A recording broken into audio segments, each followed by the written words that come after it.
राधा वल्लभ श्री हरिवंश राधा वल्लभ श्री हरिवंश वृंदावनेश्वरी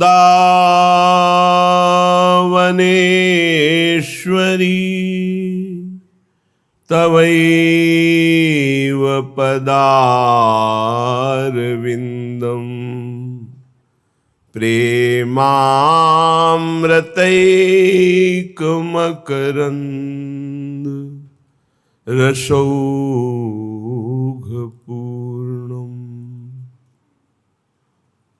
हृद्यर्पितं मधुपते स्मरतापमुग्रं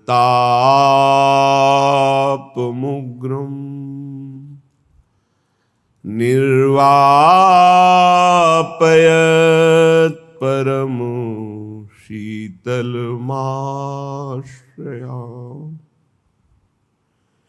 परम शीतलमाश्रयामि।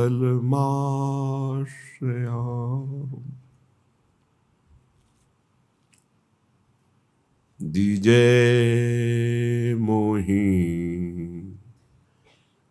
ऐसो बास ब्रज माही। कैसे हम ब्रज में रहें, हमारी रहनी कैसी होनी चाहिए, भोरी सखी श्री जी से ऐसा मांग रहे हैं। दीजे मोही ऐसो बास ब्रज माही, जुगल नाम को भजन निरंतर, जुगल नाम को भजन निरंतर, और कदम बन छाही। दीजे मोहि ऐसो वास ब्रज माही।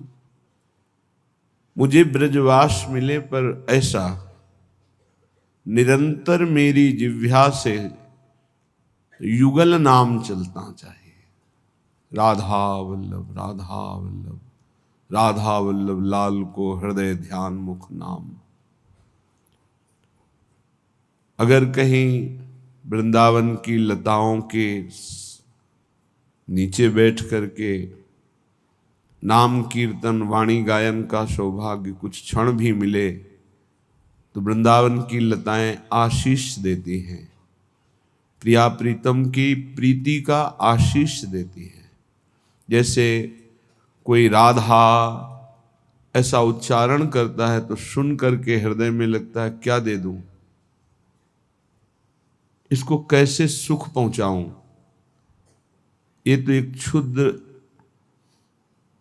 थोड़ी सी प्रीति, गुरु कृपा से आचार्य कृपा से नाम यत किंचित। जो अपार प्रीति में डूबी हुई लताएं हैं, जिनके पत्ते पत्ते से राधा राधा निकलता है, उनको जब हम नाम कीर्तन सुनाते हैं, पद महिमा जो लीला गुण से भरी हुई है, तो हमें आशीष देती है। तुम्हारे हृदय में युगल सरकार के प्रति अपार प्रेम प्रकाशित हो, पक्का मानिए। ये लताएं सीधे प्रेम प्रकाशित करती हृदय में, इसीलिए वृंदावन की लता सम कोटि कल्प तरुणाही, रज की तुल वैकुंठ नहीं और लोक की माही। करोड़ों कल्प तरु समानता नहीं कर सकते वृंदावन की लता के। ब्रजवासिन के जूठन टूका, अरु यमुना को पानी,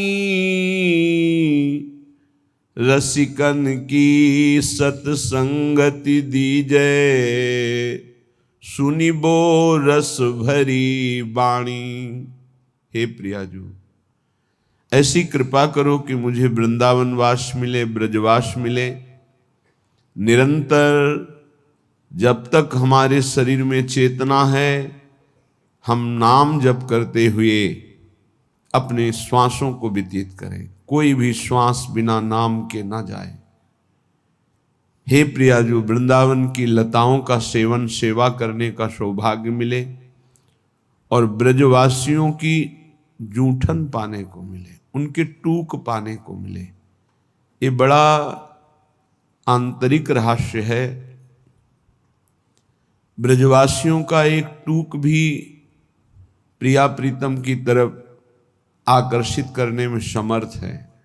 हरिराम व्यास जी ने कहा है, भूख लगेगो मांग खाऊंगो, गिनो न सांझ सवेरो, ब्रजवासिन के भूख टूक और घर घर छाछ महेरो, ऐसो कब करी हो मन मेरो। जब भूख लगे, ब्रजवासियों की टूक मांग कर उदर में डाल लिए, युगल नाम जपते हुए वृंदावन की लताओं का सेवन कर रहे, यमुना जी का दर्शन, यमुना जी के तट पर बैठकर लीलाओं का गायन, यमुना जी का आचमन, ये सब प्रिया प्रीतम के प्रेम को प्रदान करने वाला है। व्यास रसिक तेई बड़े, ब्रजते अनत न जाएं, वृंदावन के स्वपच लो जूठन मांगन खाएं। यदि रसिकों की सभा में बड़े रसिक जो कहे जाते हैं तो वो कौन होते हैं? बोले, जिन्होंने निष्ठा ले ली है कि ब्रज 84 कोस से बाहर नहीं जाएंगे। कुछ महापुरुष तो ऐसे हैं जो श्री वृंदावन की सीमा को पार नहीं करते। व्यास रसिक तेई बड़े, ब्रजते अनत न जाएं। ब्रजवासी जितने हैं उनमें जाति पक्ष नहीं देखा जाता। ये भगवत पार्षद हैं। वृंदावन के स्वपच लो जूठन मांगे खाएं। स्वपच लो, ये आदेश है। बहुत बड़े महापुरुष हैं, आचार्य हैं। कभी ऐसा नहीं सोचना चाहिए कि ये अमुक वर्ण के हैं। यहां वर्ण नहीं है, यहां भगवत पार्षद हैं। ये भगवत धाम है। धाम में केवल भगवत कृपा पात्र जन ही रहते हैं, चाहे वो पशु हो, पक्षी हो, कीट हो, पतिंगा हो, लता हो, महात्मा हो, कोई गृहस्थ हो, कोई भी हो, सब कृपा पात्र। कृपा पात्र में कोई वर्ण भाव नहीं देखा जाता, जाति भाव नहीं देखा जाता। जैसे लोहा तभी तक लोहा कहा जा सकता है जब तक पारस का स्पर्श नहीं हुआ। पारस का स्पर्श होते ही वो स्वर्ण हो जाता है, उसे लोहा नहीं कह सकते। ऐसे ही परम वैष्णव धाम प्रियाजू का निज महल, इसमें जो आता है वो श्री राधिका कृपा बिनु सबके मनन अगम्य। मन से भी नहीं सोच सकता कैसा होगा वृंदावन। तो वो आ चुका है, तो लाडली जी की अपार कृपा हुई है। जब कृपा रूपी पारसमणि छू गई तो अब शरीर संबंधी जाति वर्ण आदि की भावना का त्याग कर देना चाहिए। सब चिद स्वरूप है, भगवत स्वरूप है, भगवत पार्षद है। ब्रजवासिन के जूठन टूका, अरु यमुना को पानी, रसिकन की सतसंगति दीजे, सुनिबो रस भरी बानी। बड़ी कृपा। भोरी सखी जो प्रियाजू से याचना कर रही हैं, अपने को पता भी नहीं था, मांगना भी नहीं आता था। जब महत्व जानते तब तो मांगते, बिना मांगे अनमांगे दे दिया श्री जी ने। मनुष्य शरीर में वृंदावन का आश्रय और वास और ब्रजवासियों के टूक अनमांगे दे दिया। यमुना रस रानी तो हमारी प्रिय सखी हैं, उनकी तो अपार कृपा है। हमारे यहां महारानी श्री लाडली जो हैं और रस रानी यमुना जी हैं। बाहर बोला जाता है यमुना पटरानी की जय। हमारे यहां रस रानी है, रस प्रदान करने वाली श्री जी की प्रिय सखी है। जब रसिकों की संगति मिल जाए तो समझ लेना चाहिए हमारा अंतिम जन्म है। यदि समझ ठीक हो जाए और रसिकों की संगति पर महत्व बुद्धि हो जाए तो समझ लेना चाहिए अब हमारा आखिरी जन्म है। सत्संगति संस्कृति कर अंता, गोस्वामी तुलसीदास जी कह रहे हैं, बड़े भाग पाइब सत्संगा तो बिना ही प्रयास होई भव भंगा। यदि सत्संग मिल गया तो संस्कृति चक्र आवागमन का अंत है, इसीलिए संत का संग मिल गया। रसिकन की सत्संगति दीजे सुनिबो रस भरी बानी, क्योंकि उनकी रस भरी वाणी सुनने से हमारा जो मलिन मन है वो स्वाभाविक निर्मल होने लगता है, साधना में नवीन उत्साह आने लगता है। जहां हमारी गलती होती वहां हमको चुभते हैं सत्संग के वचन, जलन पैदा करते हैं, बार बार हृदय को जलाते हैं, तो हमारी गलतियां भस्म हो जाती हैं। गलतियों का, अपराध का जो पाप का दंड मिलना था वो सब नष्ट हो जाता है और पुनः गलती होने की संभावना नहीं रह जाती। ऐसा प्रायश्चित होता है सत्संग सुनने से। कुंजन को नित डोली बो दीजय, दीजो भोर बुहारी, मिलबे की ही माही चटपटी, प्रीति ही ये अति भारी। प्रियाजू, ऐसी कृपा कर दो कि हमारा देहाभिमान गलित हो जाए। रोज मैं सोहनी लेकर के सार्वजनिक स्थलों पर सोहनी लगाऊं, सार्वजनिक, जहां हमारा सेवा का भाव देह भाव को गलित करता है। परिक्रमा मार्ग है जहां बहुत से लोग एकत्रित होते हैं, जहां बहुत से लोग आ जा रहे हैं, वहां की सफाई, ये बहुत बड़ी सेवा धाम की है, सोहनी सेवा। पर वो देहाभिमान ऐसे लाभ को नहीं लेने देता। एक आदमी करोड़ों रुपए का दान करे और एक आदमी जहां से सब लोग निकलते हैं, बैठते हैं, उठते हैं, ऐसी जगह सोहनी लगा दे तो उसकी समानता नहीं कर सकता, सोहनी लगाने वाले की समानता। क्योंकि उसके अंदर कहीं ना कहीं रहेगा कि मैं 1 करोड़ दान किया, लेकिन जो सोहनी लगा रहा है उसको रोना आएगा, दैन्यता आएगी, रज उड़ेगी, उसके शरीर में लगेगी, सारे पाप नष्ट होंगे। ये रज ब्रह्मेश्वर आदि शुद्ध रूह पदारविंद की है, प्रियाजू की रज है, चरण रज। ये आपके हृदय को प्रेम प्रकाशित करने में बिल्कुल निर्मल कर देगी, योग्य बना देगी। अगर धाम आए हो तो कहीं भी 4 हाथ सोहनी जरूर लगा दो, तुम्हारा सौभाग्य होगा। यहां गंदगी मत फैलाओ, ये प्रियाजू का महल है, यहां जो भूल चूक से गंदगी फैला देते हैं उसको साफ कर दो, बड़ी कृपा होगी आपके ऊपर, बड़ी कृपा होगी यदि ऐसा आप करेंगे। पर वो देहाभिमान नहीं करने देता, धूल लग जाएगी। जो तुम्हारे कर्मों की धूल चटाने के लिए तैयार है, उसको मिटाने के लिए ये ब्रज धूल है। जैसी भट्ट धूल धूसर तन ये है आशा और धार। बड़े वो महान भाग्यशाली हैं जिन्होंने ब्रजरज के द्वारा समस्त कर्म बंधनों को छिन्न भिन्न कर दिया है। ये जल्दी समझ में नहीं आएगा, ब्रजरज लगाने की हिम्मत नहीं पड़ेगी पापात्मा को। देखते हैं कि अगर ऐसे हुआ भी तो ऐसे ब्रजरज लेकर ऐसे लौटने की, लगाने की, ये बहुत महापुरुषों के गूढ़ वचन हैं। रज का जरूर सेवन कीजिए, बहुत प्रार्थना, ये अमूल्य। समस्त ब्रह्मांडों में कहीं भी ब्रजरज की समानता करने वाली, कहीं की रज की महिमा नहीं कही गई, ब्रजरज की महिमा वर्णन की गई।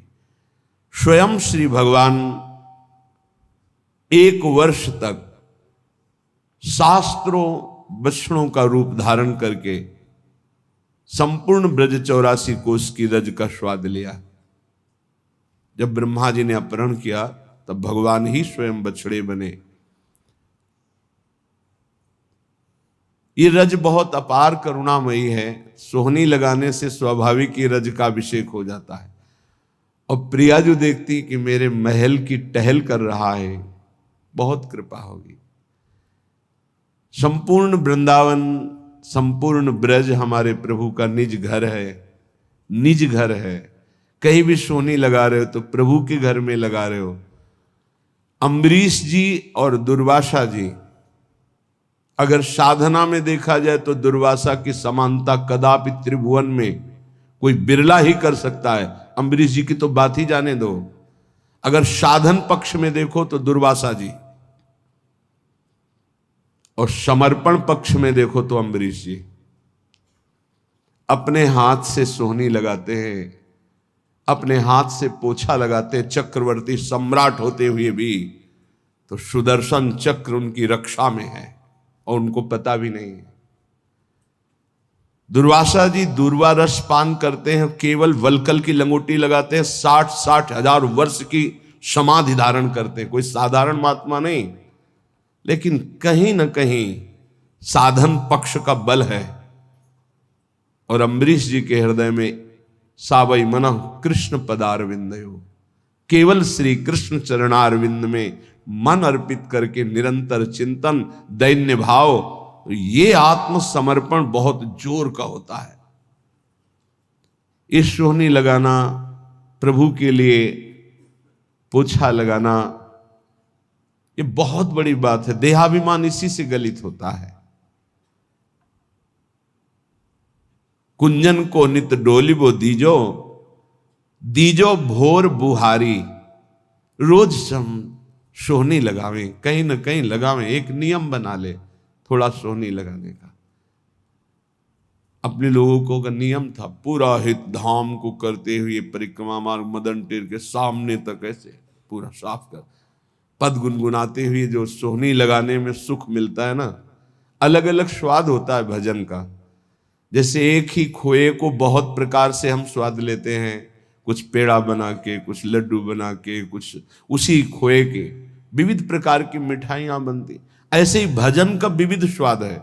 माला लेकर एकाग्रता पूर्वक जप करना, सत्संग सुनना, सोहनी पोछा लगाना, भगवत सेवा करना, साधु सेवा, ये विविध प्रकार से उसी भगवदानंद का रसास्वादन है।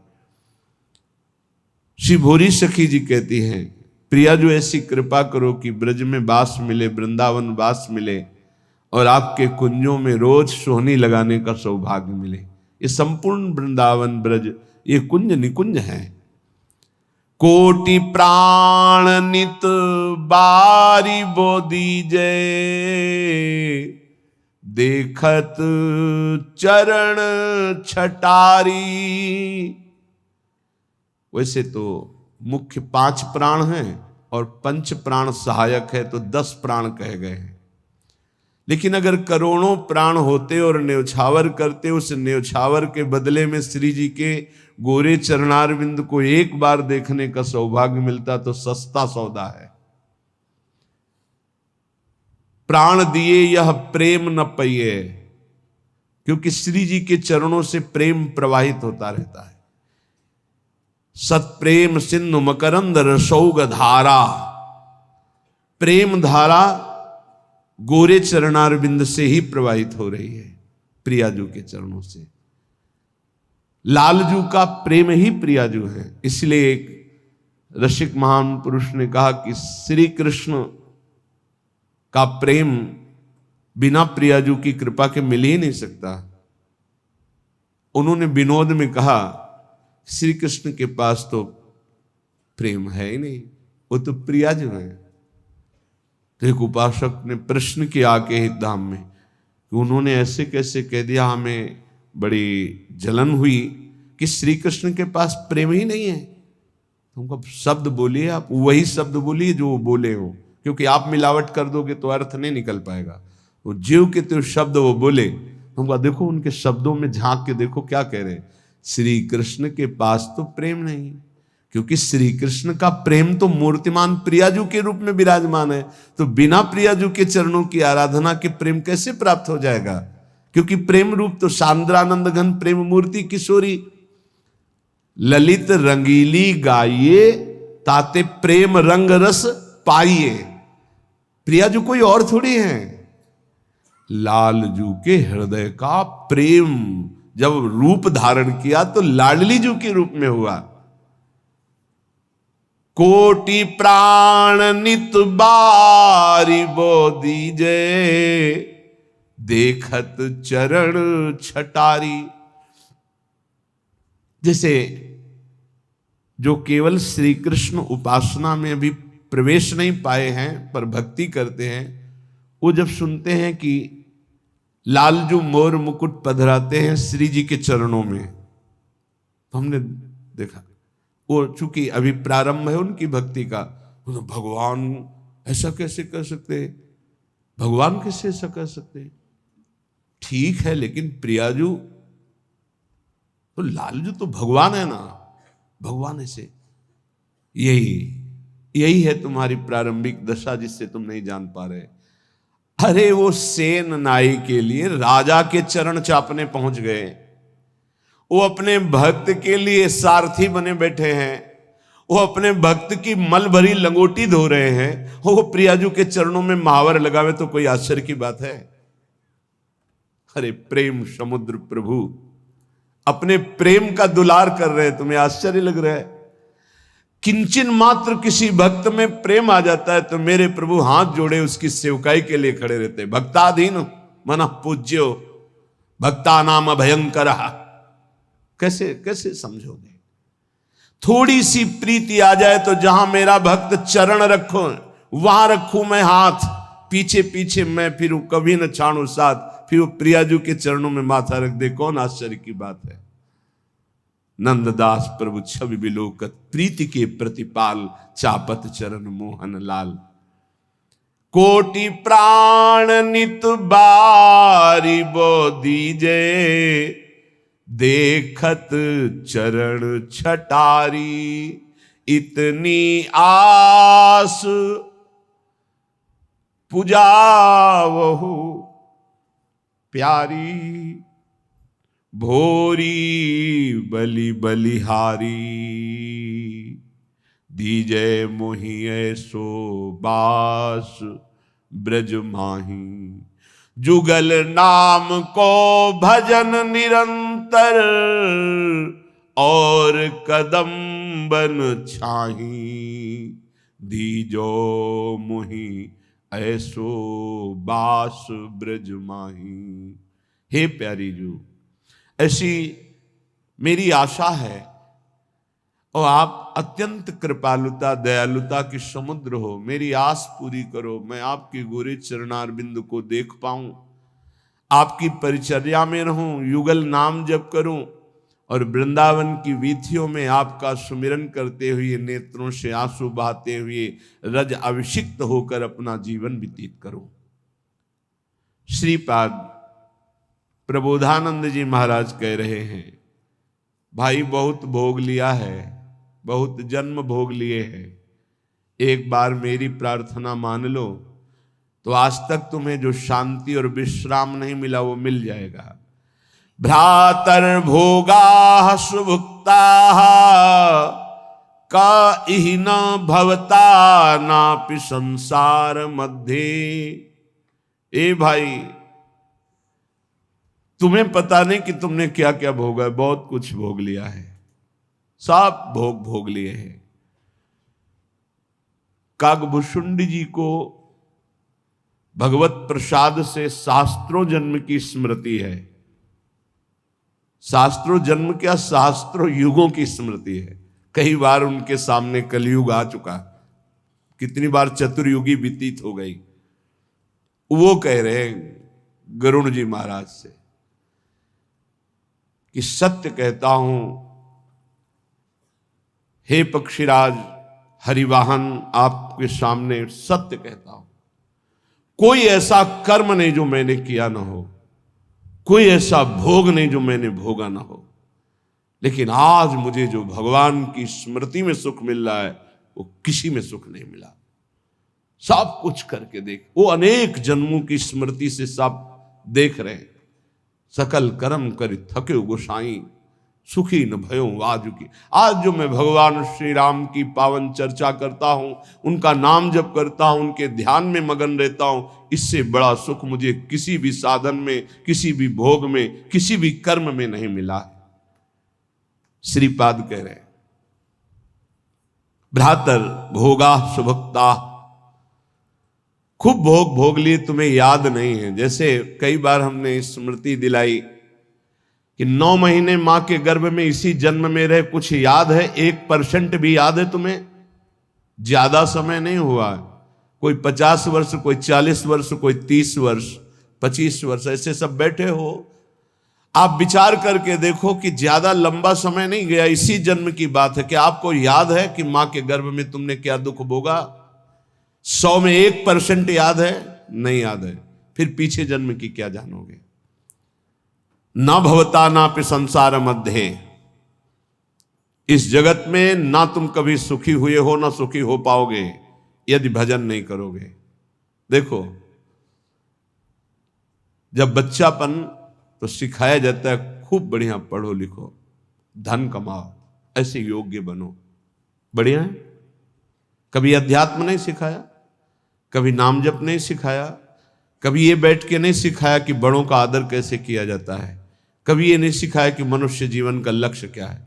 अब वो पढ़ाई लिखाई में गए, व्यसन सीख गए, व्यभिचार सीख गए, अच्छी नौकरियां पाई, पैसे हैं, और फिर घर में आकर के उन बूढ़े माता पिता को जो चलने लायक नहीं है, दरवाजा बंद करके वो ऐसी दुर्दशा करते, मारते हैं, पूछो मत। जब ये दृश्य देखने को मिलते हैं ना, तब लगता है भगवान कृपा करो इन माता पिता को जो अपने बच्चों को शिक्षा नहीं दे रहे हैं कि धर्म किसे कहते हैं। तुम समझते हो ये धन कमाने लायक बन जाएंगे तो तुम्हें सुखी करेंगे, ऐसे जैसे जानवर को मारते हैं ना क्रूर कर्मा लोग, ऐसे बूढ़ी माता को मारते हैं, पिता को मारते हैं, पूछो मत। तब लगता है ये जानवर पैदा हुए हैं, ये मनुष्य रूप में पशु पैदा हुए हैं। पशु क्या, राक्षस है। मानहि मातु पिता नहीं देवा, साधुन ते करवावें सेवा, जिनके ये आचरण भवानी, भगवान शंकर कहते निश्चर सम जानो प्राणी। निश्चर कहते राक्षस को, वो राक्षस है। तुम अपने संतानों को राक्षस मत बनाओ। ये जो केवल तुम मात पिता बाल कहीं बुलावे, उदर भरे सोई जतन सिखावे, तुम राक्षस बनाने की चेष्टा कर रहे हो। बहुत सज्जन बेटा एक आया था अभी 2-4 दिन के अंतर्गत एकांतिक में, उसने कहा मेरी माँ कहती कि तुम्हारा मोबाइल तोड़ देंगे यदि तुमने सत्संग सुना। मेरा बाप कहता है कि तुमको हमारी कसम है यदि वृंदावन गए। यही बच्चे जब सतमार्ग से विमुख हो जाएंगे और शराब पीकर घर आएंगे, तब तुम्हारी पूजा करेंगे, तब तुम्हें अपनी कसम ध्यान आएगी कि अगर ये वृंदावन जाता, साधु समागम करता, तो आज लातों से न मारता। आज ये मेरी दुर्दशा न कर। चीख रहा है, क्या है? भ्रातर भोगा सुभुक्ता, भुगतोगे। ये जो कर रहे हो कर्म में भुगतोगे।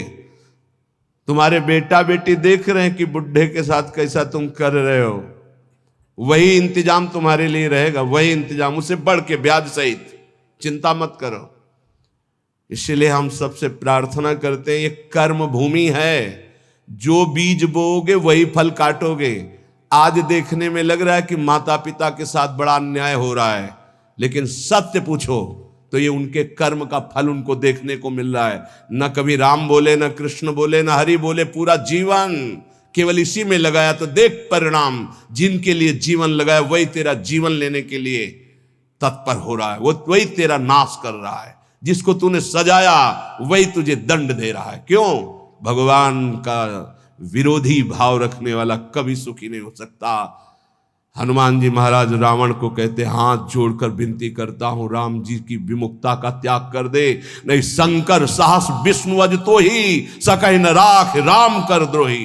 मैं सभा में कह रहा हूं, ये हजारों ये भगवत स्वरूप महापुरुष भी तेरी रक्षा नहीं कर पाएंगे। तेरा विनाश हो जाएगा यदि तू भगवान से विमुख रहेगा। हे भ्रातर भोगा सुभुक्ता की न इव भवता नापि संसार मध्य, संसार के बीच में तूने क्या क्या नहीं किया, बहुत से पाप किए, बहुत से भोग भोगे, अब बुद्धि ठिकाने लगा लो, सावधान हो जाओ। अभी सब मिटा सकते हो, सब गलतियां मिटा सकते हो, अभी बहुत अच्छे बन सकते हो, अभी भगवत प्राप्ति कर सकते हो। पूरा जीवन गलती करता रहा जामिल, अंतिम में नारायण निकल गया तो भगवत प्राप्त हो गया। अपना पता नहीं कब अंतिम, अब सुधार लो। अगर हमारी आवाज आपके कान में पहुंच रही है, चाहे ऐसे समक्ष बैठे हुए या यूट्यूब में, आपके माता पिता कैसे भी हो, हमारी प्रार्थना है यदि वो वयोवृद्ध हैं, चलने फिरने में असमर्थ हैं, तो पहले समझ लो उनकी बुद्धि भ्रष्ट हो गई है। तुम्हें मानना पड़ेगा। ये भ्रष्ट का मतलब होता है स्थिति से गिर जाना। अब वो ठीक नहीं बोलेंगे, वो आपको गाली देंगे। आप घी चुपड़ी रोटी सब्जी दाल सब देंगे, फिर भी वो आपको गाली देंगे। आपके रिश्ते नातेदारों से आपकी निंदा करेंगे, पर आप उनकी इस बिगड़ी हुई बुद्धि का रोष पूर्वक अनुगमन करते हुए उनको पीटना, उनको मारना, ये आचरण मत करें, क्योंकि उनकी कर्मानुसार बुद्धि बिगड़ चुकी है। अब अपने कर्म आप मत बिगाड़िए, वो आपके भगवान हैं, सच्ची मानिए उनमें भगवान बैठे हुए हैं। ऐसे असमर्थ माता पिता को भगवान की तरह दुलार करोगे तो तुम सदैव श्री संपन्न रहोगे, लक्ष्मी तुम्हारे घर से नहीं जाएगी। और जिन घरों में माता पिता को त्रास दिया जाता है, जिन घरों में आए हुई पानी ग्रहण करके पत्नी के साथ अनर्थ नाना प्रकार की दोष वृत्तियां, वो घर कभी श्री संपन्न नहीं हो सकता, सुख संपन्न नहीं हो सकता। आप सत्संग सुनने आए हो, इसी का सुधार करना चाहिए। माता पिता आपके साथ क्या व्यवहार कर रहे हैं बिल्कुल मत देखो, ये मान लो कि ये पागल है, उनकी बातें मत सुनो। तुमका अपना कर्तव्य दे, तुम्हारा क्या कर्तव्य, हमको केवल अपना कर्तव्य देखना। हमें बहुत कष्ट होता है जब ये बात देखते हैं कि बूढ़े असमर्थ माता पिता के साथ ऐसा व्यवहार, तब लगता है ये कलेजा है इसका हृदय है कि भगवान ने पत्थर की रचना की इसके हृदय में। अरे और कौन, जिसने 9 महीने गर्भ में रखा, जिसने अपने रक्त का दूध बनाकर तुम्हें पिलाया, जिसने तुम्हारे मल मूत्र साफ किया, आज तुम हाथी जैसे जवान हो तो लात मारते हो, डंडा मारते हो, उनको गाली देते हो। चिंता मत करो, तुम्हारे लिए ब्याज सहित व्यवस्था है, ब्याज सहित दंड मिलेगा। अगर तुम्हें थोड़ा भी ये पता है कि भगवान है तो इतना समझ लो उनके वचन भी हैं, अवश्य में वो भोक्तव्यम कृतम कर्म शुभाशुभम, शुभ और अशुभ कर्मों का भोग भोगना पड़ता है। फिर माता पिता ये तो साक्षात भगवान है, इनके प्रति ऐसा ये कुछ भी बोले। हमने देखा है वयोवृद्ध आदमी की बुद्धि पतित हो जाती। पतित अगर जीवन भर भजन नहीं किया ना, तो पतित का मतलब होता है स्थिति से गिर जाना, भ्रष्ट होने का मतलब होता है गिर जाना। अब उसको जो बोलना चाहिए वो नहीं बोल पाएगा। उस समय हमको क्रोध नहीं करना कि हम तो इतना खवाते पिलाते हैं, ये हमारी निंदा करते हैं। ये हम बहुत गूढ़ बात आपको कह रहे हैं। जिसने अपने माता पिता की सेवा कर ली, उसने भगवान को प्रसन्न कर लिया। उनके नाराज रहने पर, उनके गाली देने पर, उनके तिरस्कार करने पर भी। पर हमारी प्रार्थना है, हम जो शब्द कह रहे हैं उसे ध्यान से सुनिए। जो माता पिता असमर्थ हो चुके हैं, चलने फिरने लायक नहीं है, उनके वर्ताव और उनके कटु वचनों पर ध्यान न दिया जाए, उन्हें भगवान की तरह पूजन करके उनकी सेवा की जाए। जितने दिन जिए खूब मेहनत करके कमाओ, उनको खाओ पियो, कपड़ा लत्ता, सुखपूर्वक जीवन, तो तुम्हारा लोक और परलोक दोनों बन जाएगा। ये शब्द हम शर्त इसलिए रखते हैं कि जो माता पिता अपने कर्तव्य का पालन करना नहीं जानते हैं और अभी चल फिर रहे हैं, मनमानी आचरण करते हैं, गंदे विचारों का पोषण करते हैं, पोषण करने वालों का शोषण करते हैं, ऐसे माता पिता के लिए नहीं कह रहे। हम उन असमर्थ माता पिता के लिए कह रहे हैं कि जिनकी वास्तविक बुद्धि बिगड़ चुकी है, शरीर सेवा में समर्थ स्वयं नहीं रह गया है। अब हमारा कर्तव्य बनता है वो गाली दे, वो पड़े पड़े हगे, तो भी हमें उनकी सेवा करनी चाहिए। निश्चित भगवान प्रसन्न हो जाएंगे, निश्चित। हमने आपको कई बार उदाहरण में बताया है महाभारत का प्रसंग। एक महात्मा कश्यप नाम के थे, तो एक वृक्ष के नीचे बैठे ध्यानस्थ थे। जब एक बगुली बीट कर दिया तो ऐसे माथे से गिरा, तो ऐसे देखा और रोष पूर्वक देखा तो भस्म हो गई, आग लग गई और जलकर राख होकर गिर गई। उनको लगा मेरी तपस्या बहुत पावरफुल हो गई। एक घर में गए, भिक्षामदेहि, एक साध्वी भगवत भावपरायण पति को भगवान मानने वाली पतिव्रता देवी निकली, प्रणाम किया, ब्राह्मण कुछ क्षण रुकिए, अभी मैं आपको भोग लाई। जेव ही वो घर गई तो दूसरे दरवाजे से उसके पति आ गए। बिल्कुल ध्यान से सुनना, अपने पति को साक्षात भगवान मानना, अपने पति की ही आराधना में तन्मय रहना, ये पातिव्रत बड़ा महान धर्म है। इसी से भगवान शंकर ब्रह्मा और विष्णु को 6-6 महीने के बालक अनसुईया जी ने बना दिया था। लेकिन ये बहुत दुर्लभ बात है जो अपने देह को पावन करके एक पति को समर्पित करके आजीवन वो देवी, ये भारत यति और सतियों का देश है। धर्म की यहाँ जय जयकार सदैव होती रही, होती रहेगी। हाँ, थोड़ा कम ज्यादा अंतर पड़ता रहेगा। अब आज क्या धर्म को समझे जो बॉयफ्रेंड गर्लफ्रेंड ये दलित दुराएं दिमाग में बैठ गई है, ये क्या समझेंगे कि धर्म किसे कहते, पातिव्रत धर्म किसे कहते, एक पत्नी व्रत किसे कहते हैं, जिसका पाणी ग्रहण किया, आजीवन निर्वाह किया। अब वो पति सेवा में पति को बैठालना, उनको जल पिलाना, फिर इसके बाद कहा भगवान आपके घर में एक अतिथि भगवान उस दरवाजे पर आए, आदेश हो तो मैं उनका स्वागत करूं, भिक्षा दे दूं। कहा तत्काल जाइए, तत्काल जाइए। वो कुछ फल फूल अन्न आदि लेके गए। आप इतना विलंब क्यों किया? वो तो उस रोष में थे कि हमारा तप बढ़ चुका है, मैंने बगुली के देखा था वो भस्म हो गई। तो उनका भगवान शांत शांत, विलंब का कारण, मैं एक पतिव्रता हूं, मेरे प्रभु मेरे पतिदेव आए, मैं उनको आसन दिया, जल पिलाया, फिर उनकी अनुमति से आपको देने आई हूं। उनका तुमने हमको ऐसा वैसा महात्मा समझ लिया क्या? तो उसने कहा महाराज तुम्हारे उस वृक्ष की बगुली नहीं हूं कि तुम्हारे देखने से भस्म हो जाऊंगी। मैं एक पतिव्रता हूं जो बैठे बैठे तीनों लोकों का दर्शन कर रही हूं अपने पातिव्रत धर्म के व्रत से। बहुत बड़ा बल होता है पातिव्रत धर्म में, ये कोई खिलवाड़ नहीं है। गृहस्थी कोई साधारण धर्म नहीं, आप लोग जिसे बिल्कुल अवहेलना कर रहे हैं कि हम तो गृहस्थ हैं, हम तो विषयी हैं। अरे भगवान के अंश हो, तुम जहां हो वहीं से भगवत प्राप्ति कर सकते हो, इतनी सामर्थ्य आप में है। अब तो होश उड़ गए उनके कि ये बात तो केवल मैं ही जानता था कि बगुली को देखने से भस्म हुई, दूसरा कोई नहीं। तो हाथ जोड़ा और कहा देवी तुम्हें कैसे पता है? तो उन्होंने कहा इतना ही नहीं पता, मुझे सब कुछ पता है आपका, मुझे पूर्व जन्म का भी पता है आपका। मैं अपने पति की सेवा के प्रभाव से त्रिकालज्ञ हो चुकी हूं। जाओ, अभी तुम्हें सच्चा ज्ञान प्राप्त नहीं हुआ, सच्चा ज्ञान प्राप्त कराने के लिए अमुक प्रांत में जाओ और वहां जो मांस बेचने का व्यापार करते थे कसाई के रूप में, वो जन्मे थे उस कुल में, लेकिन वो खरीद करके मांस व्यापार उनकी कुल परंपरा का, वहां जाइए और वो तुम्हें धर्म का उपदेश करेंगे। विचार किया कि इतने सिद्ध महापुरुष ये अपने पातिव्रत धर्म से, मुझे जाना चाहिए। वहां गए तो कितना चाहिए, जो जितना वैसा घृणित ये उपदेश करेगा धर्म का। चलने लगे तो उनका कश्यप जी, बिना परिचय के परिचय, कश्यप जी रुकिए, रुके, आपको अमुक गांव की पतिव्रता पत्नी ने भेजा है ना? हाँ, पहले फोन तो था नहीं कि फोन कर दिया होगा। बोले आप रुकिए, मैं अपना व्यापार रूपी पूजा कर्म कर लूं, फिर आपको मैं उपदेश करता हूं। आश्चर्यचकित हो गए, इतना मलिन कार्य करने वाला और त्रिकालज्ञ है ये भी, बिना परिचय के परिचय जानता है, और वो पत्नी ने क्या कहा ये मुझे कैसे?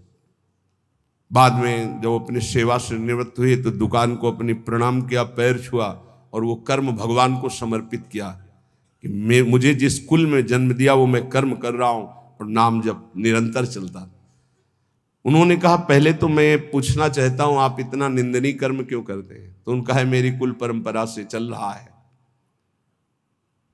फिर तुमको इतना पवित्र ज्ञान कैसे हो गया तीनों काल का?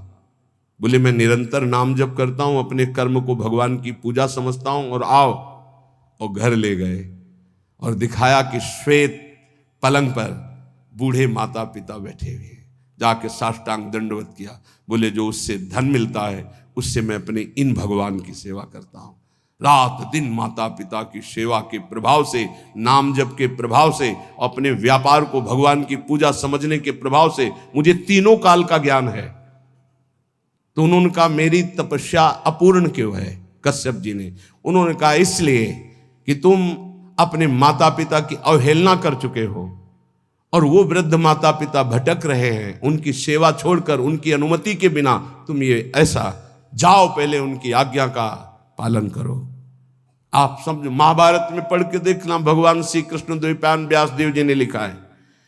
आज उन्हीं माता पिता से जिनसे परम सिद्धि प्राप्त होती है, परम कृपा प्राप्त होती है, ये नादान लोग नहीं जान पा रहे और अपना कर्म नाश कर रहे हैं, कर्म नाश कर रहे हैं, पूरा जीवन नष्ट कर रहे हैं। हम इस विषय में इसलिए बोल रहे हैं कि आजकल बहुत बच्चे उद्दंड हो रहे हैं और ब्याह हुआ तो वही नई बच्चियां जिनको अपने माता पिता का सम्मान करना नहीं आया, वो अपने पति के माता पिता के साथ दुर्व्यवहार करते हैं, पति के अधीन करके दोनों मिलकर उनको पीड़ा पहुंचाते हैं। हम वयोवृद्धि की बात कह रहे हैं, हम उनकी बात नहीं कर रहे जो समर्थ हैं, कर सकते हैं, जो शोषण करते हैं हम उनकी बात नहीं कर रहे।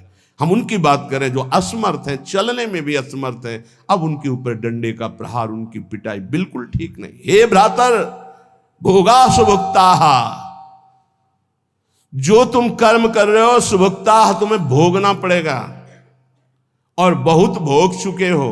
जैसे मां के गर्भ में कितना बड़ा दंड भोगा तुम्हें याद भी नहीं है। इसलिए भवता नापि संसार मध्य, दोबारा इस संसार के बीच में जन्म ना हो, ऐसा उपाय कर लो। क्या? विद्यादान ध्वराद्य ही कति कति जगति ख्याति पूजाद्य लब्धा, इससे तुम्हारा जन्म मरण नहीं रुकेगा। बहुत पढ़ लिख कर विद्वान हो गए हो तो तुम्हारी ख्याति हो जाएगी, बहुत दान दे दोगे तो तुम्हारा यश हो जाएगा, बहुत भोग सामग्री आहार विहार बांट दोगे, बहुतायत रूप में तुम्हारे पास आ जाएगी, लेकिन तुम्हारा जन्म मरण नहीं रुकेगा। जन्म मरण रुकेगा अद्याहारे पियादृच्छिक उर्गुणवानप्यहु समृतात्मा श्रीमद वृंदावनेस्मिन् सतत मट सखे सर्वतो मुक्त संगाहा। आहार विहार की चिंता छोड़ दो, योगक्षेमम वहाम्यहम का ठेका भगवान लेते हैं। अपने कर्तव्य का धर्म पूर्वक पालन करो, धन की चिंता मत करो। आ जाओ श्री धाम वृंदावन, सत्संग सुनो, उसके अनुसार आचरण करो, साधना भजन करो, तुम्हारा परम मंगल हो जाएगा, आवागमन से मुक्त हो जाओगे। हे सखे वृंदारण्यम त्यजेति प्रवदति यदि कोप्यस्य जिह्वाम छिन्नमि श्रीमद् वृंदावनान् माम यदि नयति बलात् कोपितम हन्यवश्यम। यदि किसी ने मुझे वृंदावन से बाहर जाने की बात कह दी तो मैं उसकी, इतनी अनन्य निष्ठा है श्रीपाद की। बोले आप एक बार आइए, उनसे कहना पड़ता है कि क्षमा कीजिएगा, श्रीधाम वृंदावन का क्षेत्र संन्यास है। क्षेत्र संन्यास का तात्पर्य होता है मैं जिस क्षेत्र में संन्यास ले रहा हूं उस क्षेत्र का कभी त्याग नहीं कर सकता, इसे क्षेत्र संन्यास, अनन्य निष्ठा। और कह रहे हैं यदि कोई मुझे रिश्ते नाते या किसी संबंध से बलात् वृंदावन से बाहर करने की कोशिश करेगा तो मैं उसको श्रीमद् वृंदावनान् माम यदि नयति बलात् कोपितम हन्यवश्यम। बहुत जोर की बात है, बहुत होश में सुनना। ये दो बातें तो हो गई अनन्य निष्ठा की, अब रहने की बात कर रहे हैं। एक गजब की वृंदावन की निष्ठा है श्रीपाद प्रबोधानंद जी की। जबान काटने का मतलब होता है मैं तुम्हारी बात नहीं मानूंगा। देखो नहीं, जैसे गुरुजन बात कर रहे हो तो आप उन्हें कहते क्यों बार बार हमारी जबान को काट रहा है, जो मैं बोल रहा हूं बात मान। जबान काटने के दो अर्थ होते हैं, एक मूर्खता पूर्वक अर्थ निकाला जाए तो बोले जबान पकड़ के काटना, और एक होता है बात ना मानना। इस सरल शब्दों में संत किसी की जबान नहीं काटते, संत उनकी बात नहीं मानते, यही है जबान काटना। बोले हमारी जबान को बार बार काट रहे हो, हम जो कह रहे हैं उसको नहीं मानना मतलब जबान काटना। उसको सरल शब्दों में समझिए। और मारना का तात्पर्य होता है हम आपको आज से अपना नहीं मानते। जैसे ध्रुवदास जी ने इसे सरल भाषा में कहा, माता मित्र सुतादित्य तज ध्रुव तिनको पास, वृंदावन के वास को जिनके नाय हुलास। वो कोई भी हो, हम अपना संबंध नहीं मानते हैं जो हमें वृंदावन से बाहर कर सके, ऐसे इसका अर्थ लो। अब जो कह रहे हैं वो बहुत गूढ़ विषय है।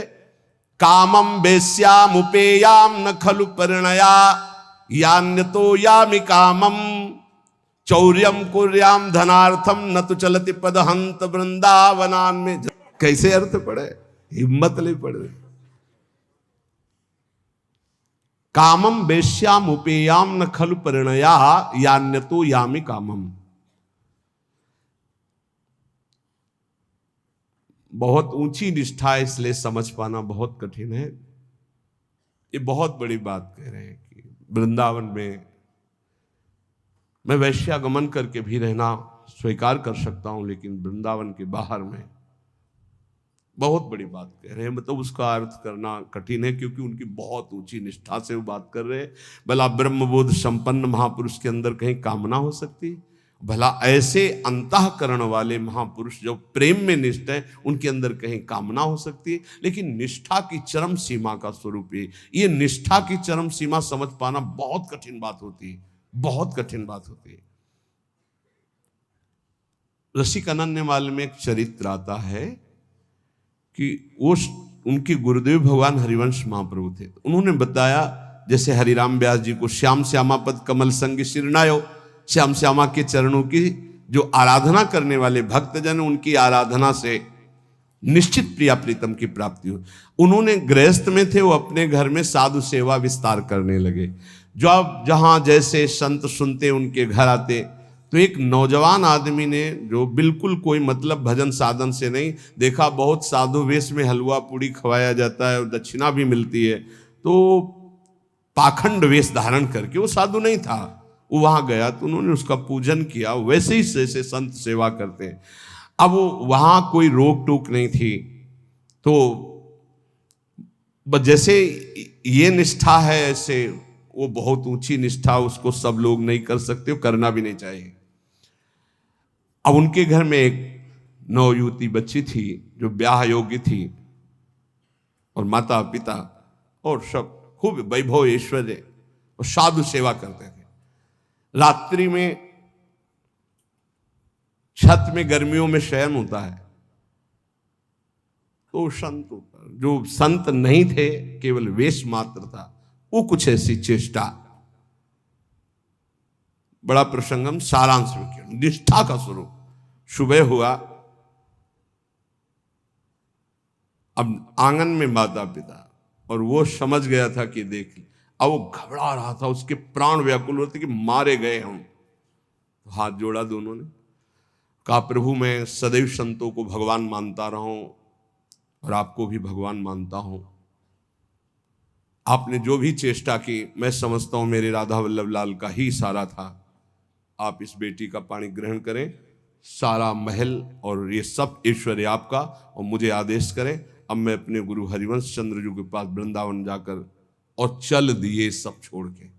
ये ऐसी निष्ठाएं कहीं हजारों में नहीं होती, कोई बिरला। तो जैसे श्रीपाद कह रहे, बहुत ऊंची निष्ठा की बात है, इससे साधारणतया ना ले लिया जाए, क्योंकि जो ब्रह्मबोध संपन्न महापुरुष है, नहीं स्वात्मा रामम विषय मृग तृष्णाम भ्रमयति, और दूसरा जो प्रेम में, वहां कहीं गुंजाइश ही नहीं है, ये निष्ठा की केवल बात है। कह रहे कि यदि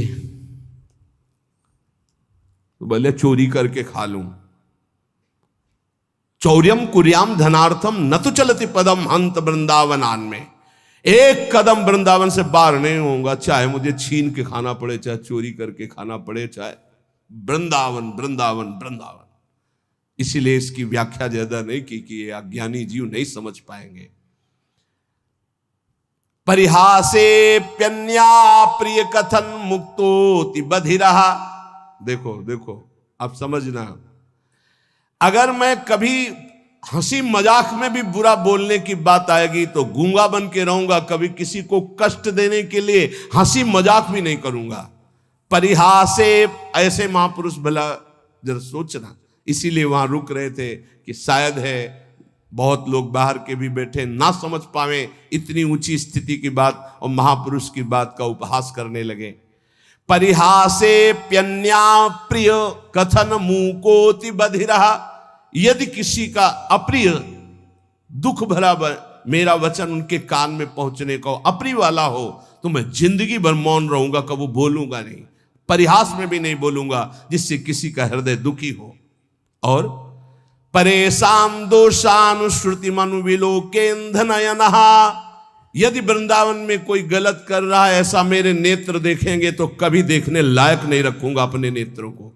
वृंदावन का दोष मैं नहीं देख सकता, वृंदावन वासी का मैं दोष भाव कभी अपने में, परेशान दोषानु मैं सुनूंगा भी नहीं, मन से भी नहीं चिंतन करूंगा, और विलोकेंध नयना देखते हुए भी मैं अंधा बन जाऊंगा, अपने नेत्रों को देखने लायक नहीं रखूंगा।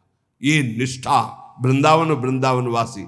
शिलावन निश्चेष्टा परवपुषि बाधा लव विधौ, यदि कोई हमारे शरीर को पीटने लगेगा तो मैं बिल्कुल पत्थर की काष्ठ की तरह बन जाऊंगा। पीट लो, प्रारब्ध है शरीर, मैं पलट कर उसको थप्पड़ नहीं मारूंगा। इतनी बड़ी स्थिति को समझना है। ये ऐसा देखा है, महापुरुषों को देखा है, देखा है। आप लोग इस समय से आधुनिक वातावरण में है कि जहां वो कष्ट नहीं मिले हैं। नीचापमाने सुधा, नीच पुरुषों द्वारा किया हुआ अपमान अमृत के समान सहा जाता है। ये अवसर होते हैं, ये कृपा होती है। आप कैसे समझोगे इसे कृपा कहते हैं? ये परीक्षा होती भूमिका बदलने के लिए। ऐसे भूमिका बदलती है अध्यात्म की, बड़े बड़े महापुरुषों की। चाहे कोई कितना भी मुझे कष्ट दे, पीटे, मैं पत्थर के हृदय रख करके सह जाऊंगा कभी। शिलावन निश्चेष्टा, कोई चेष्टा ही नहीं करूंगा, पत्थर में जैसे डंडा मारो कुछ नहीं बोला ऐसे। पर वपुष बाला लव विधो, लेश मात्र भी पीटने वाले को कष्ट नहीं होने देंगे। यही उमा संत के यही बड़ाई, मंद करत जो करे भलाई। हे प्यारे, ऐसे वृंदावन वास करो, ऐसे वृंदावन वास करो। ऐसी निष्ठा तो आखिरी जन्म है। वृंदावन में सत्संग सुन रहे हो, नाम जप करो, नहीं वृंदावन वास है तो आश्रय ले लो, पर इतने सहनशील रहो तो ये आखिरी जन्म है। बार बार जन्म मरण के चक्र से मुक्त हो। मानव जीवन केवल अच्छी कमाई के लिए है। संतों के महामहिम वचनों के अनुसार जो चलता है वो पुण्य एकत्रित करता है, और जो कुमार्गगामी बुद्धि के अनुसार चलता है वो पाप एकत्रित करता है। भगवान के सिवा, सुनो महापुरुषों के वचन है, भगवान के सिवा तुम किसी और का सहारा लोगे तो अंत तक तुम्हें पछताना पड़ेगा। भगवान के सिवा किसी और का सहारा लोगे तो अंत तक तुम्हें पछताना पड़ेगा और नरक जैसा जीवन हो जाएगा। नरक जैसा जीवन। भगवान के आश्रय में जो अपार सुख होता है, कैसे हम तुम्हें बताएं। ये जीव सोचता है धन का आश्रय, परिवार का आश्रय, बिल्कुल सब नाटक, धोखा ही धोखा, सच्ची वाली है। भगवान के सिवा दूसरे का सहारा लोगे तो अंतिम में तुम्हें पछताना पड़ेगा, नरक जैसा कष्ट होगा। अगर भगवान का सहारा है तो सच्ची माने जीवन परम मंगल में देखने को मिल रहा है। नारकी स्थिति से जीवन परम मंगल में देखने को मिल रहा है। दूसरा, संसार के मनुष्यों से जो प्रेम किया जाता है वो अगले जन्म का निमंत्रण है, अगला जन्म का। और यदि भगवान से प्रेम किया जाता है तो परम धाम जाने का, अगला जन्म का खत्म। अब देखो तुम्हें पसंद क्या करना है। तीसरा, जिस शरीर में जितनी आसक्ति कर लोगे अगला वही जन्म उसी शरीर का मिलेगा। जैसे हिरण के शरीर में आसक्ति कर ली तो भरत जी हिरण बन गए, पुरंजन ने स्त्री में आसक्ति कर ली तो पुरंजनी बन के अगले जन्म में स्त्री बन करके जन्मा। इसलिए जिस शरीर से अधिक प्रेम कर, जो मकान से ज्यादा प्यार करता है वो छिपकली बनकर मकान में रहता है। ध्यान, जो जिससे अधिक प्यार, वो ऐसी योनि को प्राप्त, तुम योनि प्राप्त करने के लिए नहीं आए, तुम भगवान को प्राप्त करने के लिए मानव देह प्राप्त किया है। नाम जप करो, सच्चाई से नाम जप करो, तुम्हें खुद दिखाई देगा जो लिखा है। कोई किसी से प्यार नहीं करता है, सिर्फ नाटक प्यार का चल रहा, कोई प्यार। जो राग और द्वेष पूर्वक जीवन व्यतीत करता है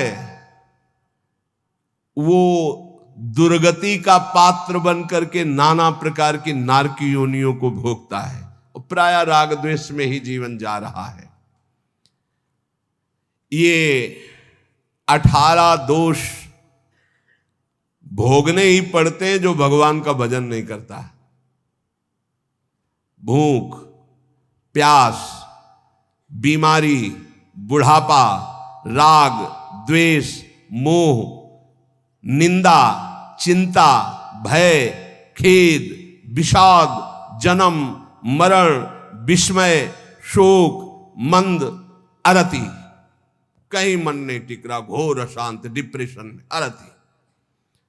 ये 18 दोष भगवत विमुख को भोगने ही पड़ते हैं। और यदि वो भगवान के आश्रित हो जाता है तो उसमें जैसे भूख है, प्यास है, बीमारी है, बुढ़ापा है, इन सब में भगवान का एक विशेष कृपा प्रसाद रहता है। देखो, बेटा और बहू की कथा सुन चुके हैं। एक संत भगवान ने कभी शिष्य नहीं बनाए थे, श्रीधर बाबा। और जब वृद्धावस्था आई तो अपने लोग 8-10 संतों की होड़ लगती थी कि देखो आपने 1 घंटा सेवा की है, अब आप हटिए, अब हम सेवा। और जानते उनको कैसे सोच कराई जाती थी? ऐसे टांग लिया जाता था 2 संत और ऐसे हाथ में कराई जाती थी। क्यों? क्योंकि भजन करते थे। सौभाग्य था, किसको शौच कराने को मिले, किसको स्नान कराने को मिल जाए, किसको वस्त्र धारण, ये सौभाग्य। भगवान के सिवा किसी को अपना नहीं माना, तो ऐसे गोद में, संतों की गोद में उनकी सेवा होती थी। और अंतिम समय राधा राधा मुख से निकल रहा था, सब संत कीर्तन कर रहे थे और ऐसे पधारे, पूछो मत। ये है ना कोई शिष्य, ना कोई जगह, ना कोई 1 रुपया, तो ऐसे भगवान की तरह अंतिम समय उनकी पूजा हुई। जब उनका शरीर असमर्थ था, ड्यूटी लगती थी, अलग अलग ड्यूटी लगती थी। कई संत भगवान अपने ड्यूटी लगी थी कि इतने बजे से इतने, और लड़ाई होती थी। देखो आपने 1.25 घंटा आज कर लिया, 15 मिनट ज्यादा कर लिया, अब आप हटिए, आप हम मुझे, तो कहते यार थोड़ी देर और कर ले। मतलब लोभ लगता कि जितना अधिक मैं सेवा कर पाऊं। क्यों? क्योंकि भजन परायण थे और वहां पैदा किया है, संपत्ति दी है, लात मार रहे। भगवान से विमुख जो है उसे 18 दोषों को भोगना पड़ता है। जो भगवान के कृपा पात्र होते हैं उन्हें संत संग मिलता है। जिन्हें संत संग मिलता है उनमें अंत काल में जैसे भगवत प्राप्ति होगी वैसा संयोग बना दिया जाता है। अंत काल में दादू मन ही सो मल उपजय, मन ही सो मल धोई, सीख चले गुरु साधु की, तो तू निर्मल होई। नाम जपे रुचि साधु को, साधु जपे रुचि नाम, दादू दोनों एक टक, यहू आरंभ यहू काम। कह रहे मन गंदा हो गया है, अब मन ही निर्मल हो तब बात बनेगी। कैसे निर्मल हो?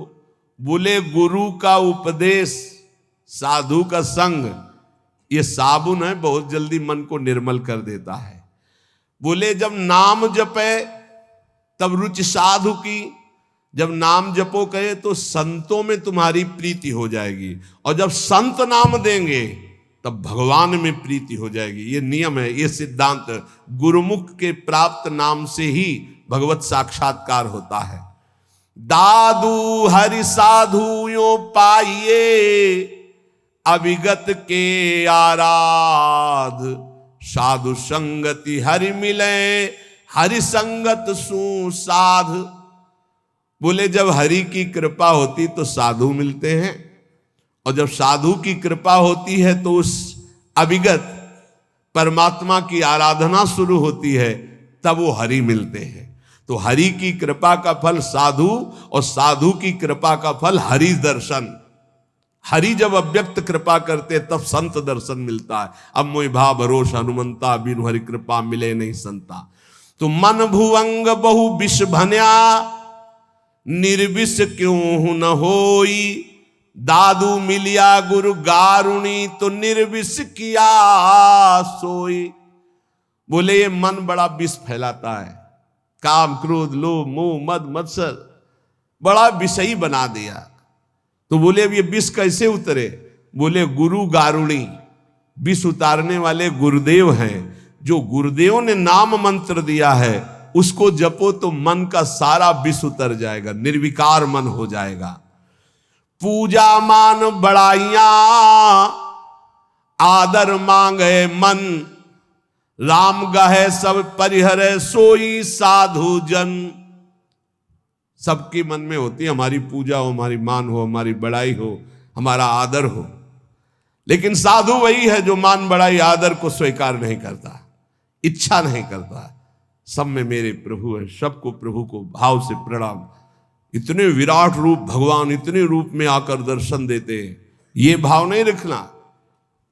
मान बड़ाई आदर इसका कहीं भी नहीं। मेरे प्रभु आकर मुझे दर्शन देते हैं, करुणा करके इतने रूपों में दर्शन देते हैं। जो भगवान को प्राप्त करना चाहता है वो साधु कैसा होता है, जो मान बड़ाई आदर आदि को भी स्वीकार नहीं करता। विष सुख माही रमि रहा, माया हित चितलाई। सोई संत जो उबरे, स्वाद छोड़ी गुण गाई।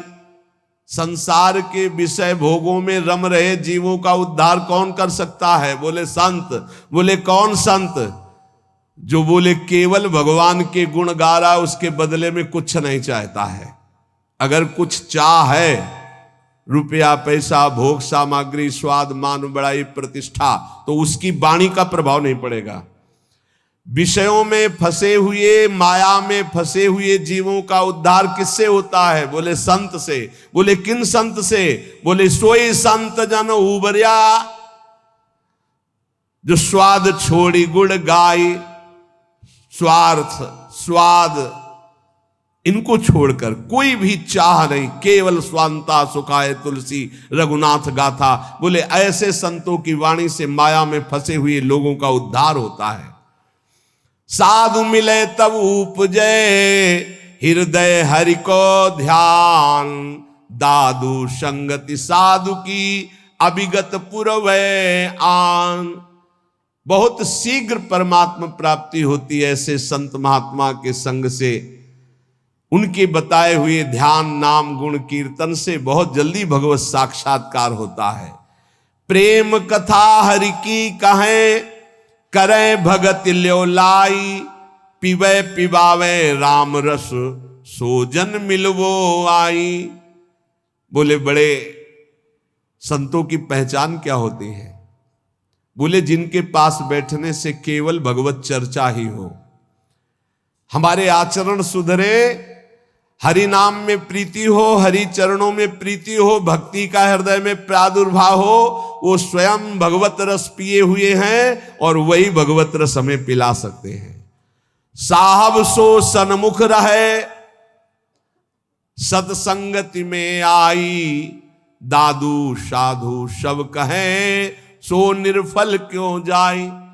बोले साहब के सन्मुखता बनी रहेगी यदि संत संग रहेगा। साहब हरि, हरि के सन्मुख हो जाओगे, और सन्मुख होए जीव मोहि जब ही, जन्म कोटि अगनासौ तबहि। करोड़ों जन्मों के पाप उस जीव के नष्ट हो जाते हैं जो भगवान श्री हरि की सन्मुखता प्राप्त कर लेता है। वो सन्मुखता साधु संग से प्राप्त होती। साधु संग कभी निष्फल नहीं हो सकता। अमोघश्च निर्बैरी सब जीव सो संत जना सोई, दादू एक आत्मा बैरी नाही कोई। संत वही, किसी भी संप्रदाय की मेड़ में नहीं, सब पूरा विश्व विश्वंभर सब जगह भास, एक ही परमात्मा तत्व अनंत ब्रह्मांडों में है। फिर मृत्यु लोक की बात क्या। निर्वैरी सब जीव सो संत जना सोई, सब किसी से बैर नहीं, सब अपने हैं, सब अपनी आत्मा है। दादू एक है आत्मा बैरी नाही कोई, काहे को दुख दीजिए घट घट आत्म राम, दादू सब संतोषिए यही साधु को काम। घट घट में हमारे प्रभु रमे हुए हैं, जो उसका साक्षात्कार कर लेता है वही भगवत प्राप्त होता है। कैसे साक्षात्कार होता है। एक है अक्षर पीव का सोई, सत कर जानी, हरि नाम सतगुरु कहा दादुर सो परवाणी। जो गुरुदेव ने अक्षर बोला बस उसी पकड़। ये बहुत जगह महापुरुषों से मिला है। गुरु द्वारा दिए गए नाम मंत्र का अद्भुत चमत्कार है, बस उसी में लग जाओ, जितना जपोगे उतना ही लाभ मिलेगा। दादू नी का नाम है, तीन लोक तरी जाए, रात दिवस रटिबो करे। रात दिन बड़े भाग्यशाली जिनको ये पता है कि जाना है मुझे, तो खूब अधिक धन कमा ले, नाम रूपी धन। राधा राधा राधा राधा वल्लभ राधा वल्लभ। दादूनी का नाम है, हरि हृदय न विसारी, मूर्ति मन माही बसे सांस सांस संभारी। तब जानना कि हमारा नाम रंग ला रहा है, जब हर श्वास में नाम चले और सामने नामी की छवि विराजमान हो। दादू साहब कह रहे, मूर्ति मन माही बसे सांस सांस संभारी। दादूनी का नाम है, आप कहे समुझाई, और आरंभ सब छाण दे, हरि नामो ल्यो लाई। केवल लगन लगा लो नाम में, सब पूर्ति हो जाए। जितना नाम अधिक जपोगे। श्री भगवान गीता जी में कहते हैं कि कई प्रकार के हमने यज्ञों का वर्णन किया। श्रेयान द्रव्य मयाद्यज्ञाज ज्ञान यज्ञ परंतप, सर्वम कर्माखिलम पार्थ ज्ञाने परिसमाप्यते। बड़ी यज्ञ अभी कल चर्चा की थी कि श्री भगवान ने बताया ब्रह्म यज्ञ, द्रव्य यज्ञ, स्वाध्याय यज्ञ, तप यज्ञ, प्राणायाम यज्ञ, भगवदर्पण यज्ञ, अभिन्नता यज्ञ, कर्तव्य कर्म रूपी यज्ञ, विषय हवन रूपी यज्ञ, समाधि रूपी यज्ञ, योग यज्ञ, स्तंभ प्रवृत्ति, ये सब यज्ञ हैं। इन सब यज्ञों में भगवान कह रहे हैं, जो द्रव्य यज्ञ है, रुपया पैसा से जो यज्ञ होती है, ये जितनी भी यज्ञ हैं, इन सब में ज्ञान यज्ञ श्रेष्ठ है। सर्वम कर्माखिलम पार्थ ज्ञाने परिसमाप्तये, इसलिए श्रेयान द्रव्य मयाद्यज्ञाज ज्ञान यज्ञ परंतप। परम कल्याण जो होता है वो ज्ञान होने से होता है। इतना तो ज्ञान हो जाना चाहिए कि हमारा स्वरूप भगवान का अंश है, भगवत स्वरूप है। हम शरीर में फंस गए और मुझे मुक्त होना, इस शरीर से, इस शरीर से मुक्त होना है। अगर इस शरीर से मुक्त नहीं हुए तो बहुत घटिया शरीर मिलने वाले हैं। कीड़ा मकोड़ा कितने योनियां हैं। जो रुपए से यज्ञ होती है उसमें महत्ता धन की होती है, इसलिए वो परम लाभ नहीं प्राप्त हो पाता द्रव्य यज्ञ के द्वारा। द्रव्य यज्ञ में सब पदार्थ आ जाते हैं यज्ञ के, क्योंकि वो सब अर्थ से प्राप्त होते हैं। एक द्रव्य यज्ञ करे 10 अश्वमेध यज्ञ, और एक बार श्री कृष्ण को भाव से प्रणाम कर ले तो 10 अश्वमेध यज्ञ करने वाला श्री कृष्ण को प्रणाम करने वाले की बराबरी नहीं कर सकता। अब आप विचार करो, द्रव्य यज्ञ कितना छोटा है जिसको बहुत बड़ा माना जाता है। यहां भगवान कह रहे हैं द्रव्य यज्ञ से श्रेष्ठ है ज्ञान यज्ञ। क्योंकि सभी यज्ञ कर्मजन्य और कर्म करने वाले में यह रहता है कि मैंने ये किया। एक हमने देखा है यज्ञकर्ता को अभिमान रहित, अंदर के कितने विशुद्ध भाव होते हैं धार्मिक पुरुषों में। उनकी मैदा की कई फैक्ट्रियां थी।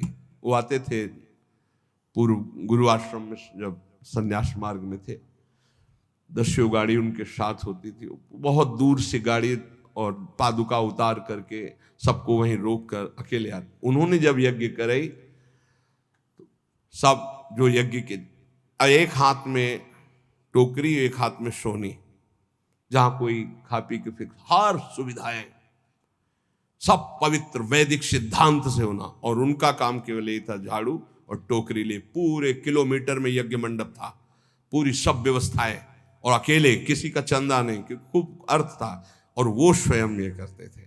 जब कोई उनसे पूछता यज्ञ, कहीं भी कोई पोस्टर बैनर नहीं, और कोई पूछता यज्ञ कौन कराते, तो हमें तो पता नहीं, हम तो यहाँ दोना पत्तल फेंकने की सेवा मिली, बस वो जानते हैं। कोई नहीं जानता था यज्ञ कौन करा रहा। खूब आनंद मंग ऐसे कोई द्रव्य यज्ञ करने वाले बिरला होते हैं जो भगवत समर्पित होते हैं, पर उनको ज्ञान है इस बात का कि तो दियम वस्तु गोविंदम तो में समर्पे, देनहार कोई और है, देत रहते दिन रैन, लोग भरम मोपे करे तासो नीचे नयन। ऐसे वो महान गृहस्थ में रहते हुए भी वो महान याज्ञिक थे, यज्ञ करने वाले। तो जब द्रव्य यज्ञ कराई जाती है तो उसमें कहीं ना कहीं अहम स्फुरित हो जाता। मैंने इतने करोड़ अर्पित किए, मैंने इतने लोगों को पवाया, तो जीवन मुक्त होने के लिए वो पर्याप्त नहीं रह गया, क्योंकि अहम का लय होना चाहिए। इसीलिए भगवान कह रहे हैं सर्वम कर्माखिलम पार्थ ज्ञाने परिसमाप्त है। ज्ञान में क्या होता है, अहम का नाश हो जाता है। इसलिए भगवान यहां कह रहे कि सबसे बढ़िया यज्ञ है ज्ञान यज्ञ। अंतःकरण में 3 दोष होते हैं जिनके कारण भगवत साक्षात्कार नहीं हो पाता। मल कहते हैं संचित पाप को। जो संचित पाप होते हैं उनके कारण भजन में मन नहीं लगता। जहां भजन शुरू करोगे, भगवत मार्ग की बातें शुरू करोगे, तो पाप आकर्षण शुरू हो जाएगा। इसे मल कहते हैं। दूसरा होता है विक्षेप, चित्त का चंचल होकर बार बार भोगे हुए विषयों का चिंतन करना, इसे विक्षेप कहते हैं। आवरण कहते हैं अहंकार, अज्ञान। इन 3 के कारण जीव की भगवान में रुचि नहीं होती और भगवान की प्राप्ति में बाधा ये 3 पहुंचाते। मल, संचित पाप, विक्षेप, भोगों के प्रति चित्त का चंचल होना, आवरण, अहंकार, अज्ञान। जब हम कोई भी कर्म करते हैं तो उसमें ये आवरण ढक जाता है, अहंकार, मैंने ये किया। और जहां ये हुआ मैंने ये किया, तो उसका कल्याण नहीं हो पाता। ये खास बात है। उसका फल मिलेगा, उसे भगवत प्राप्ति नहीं हो पाएगी। अहंकार विमूढ़ात्मा करता हमें मंदते। अहंकार में मूढ़ता बनी रहती है और ये रहता है कि मैंने ये किया, और जब मैंने ये किया तो अवश्य भोगना पड़ेगा, चाहे शुभ हो या अशुभ हो, भगवत प्राप्ति नहीं होगी। जब हमें किसी महापुरुष का आश्रय मिलता है, संत महात्मा का, और वो जब हमें उपदेश करते हैं, तब हमें समझ में आता है कि सारे कर्म भगवान के लिए करने हैं। हमारे पास जो शारीरिक बल, रुपया, पैसा, भोग सामग्री, सब श्री भगवान की, तो हम भगवत भाव से जब कर्म करके भगवान को समर्पित करने लगते हैं तो हमारे अंदर के दोष नष्ट होने लगते हैं। मल पहले नष्ट होगा, संचित पाप भस्म होंगे। अब हमको थोड़ा विवेक आने लगा कि जितने भोग भोगे उनमें कोई सुख तो है नहीं, तो बार बार चित्त जो भोगों की तरफ जा रहा था उसे वापस करने लगे, तो विक्षेप नष्ट होने लगा। अब अहंकार भगवद अर्पित होकर के चरणों में चला गया, तीनों ठीक हो गए। मल, विक्षेप, आवरण जहां हटा तो सामने सच्चिदानंद भगवान का उसको अनुभव हो जाता है। अब बोले ये मल, विक्षेप, आवरण हटाने के लिए जो साधु संग चाहिए, गुरु का संग चाहिए, वो कैसे प्राप्त हो? बोले जब विवेक, वैराग्य, समदमादि, सठ संपत्ति, मुमुक्षता, श्रवण, मनन, निधिध्यासन, तत्व पदार्थ संशोधन, ये जो दैवी भागवती ज्ञान के साधन है, इनकी जब प्राप्ति की इच्छा होती तो गुरु बनाने की इच्छा होती। कोई ऐसे संत मिले, कोई ऐसे सदगुरु मिले। देखो भगवान सामने विराजमान है अर्जुन के, और कह रहे हैं कि जब कभी मल विक्षेप आवरण हटाने के लिए ज्ञान की आवश्यकता होती है तो गुरु की प्राप्ति की इच्छा होती है। तो अपने मल विक्षेप आवरण को हटाने के लिए, कल्याण प्राप्ति के लिए, मंगल के लिए, सुख प्राप्ति के लिए, ज्ञान यज्ञ के लिए, तत्व ज्ञान के लिए किसी संत का आश्रय लो। कैसे? बोले तद्विद्धि प्रणिपातेन परिप्रश्नेन सेवया उपदेक्षन्ति ते ज्ञानम ज्ञानिनस्तत्वदर्शिनः। भगवान से पहले प्रार्थना करो कि हमको तत्वज्ञानी महात्मा मिल जाए। बड़ा मुश्किल है तत्वज्ञानी महात्मा मिलना। ये छोटी छोटी मेड़े ऐसी बन गई हैं, लड़ाई झगड़ा, एक दूसरे की निंदा स्तुति समझे नहीं पा रहे। जैसे जमीन में खड़े होकर देखो तो कोई 7 खंड की, कोई कुछ ऐसे बिल्डिंग, और थोड़ा हेलीकॉप्टर में बैठ के देखो ऊपर उड़ के तो सब एक जैसा दिखाई देने लगेगा। तो जो ऊंचाई में चढ़ा हुआ महापुरुष है वो एक जैसा दिखता है, सब जगह एक है। देखो शास्त्रों में हमने वैदिक सिद्धांतों में भी पाया आ ब्रह्म है। आ, अब आप कुछ भी बोलो आ निकलेगा। सर्वव्यापी ब्रह्म आ है, ये हमने शास्त्रों में पाया। का, खा, गा, चा, छा, टा, ज्ञा, का से लेके ज्ञा तक कोई भी अक्षर बोलो आ निकलेगा। अब जो अक्षर है वो ब्रह्ममय है। ऐसे ही चराचर जगत ब्रह्म में, सर्वम खलमिदम ब्रह्म। अब ये वेद सिद्धांत पढ़ते हैं, लड़ाई झगड़ा कहां रह गया, कहां निंदा स्तुति रह गई, कहां राग द्वेष रह गया, कहां छोटा बड़ा रह गया, कहां अपना पराया रह गया। यही समझ। सनातन आकाश की तरह है, ध्यान रखना।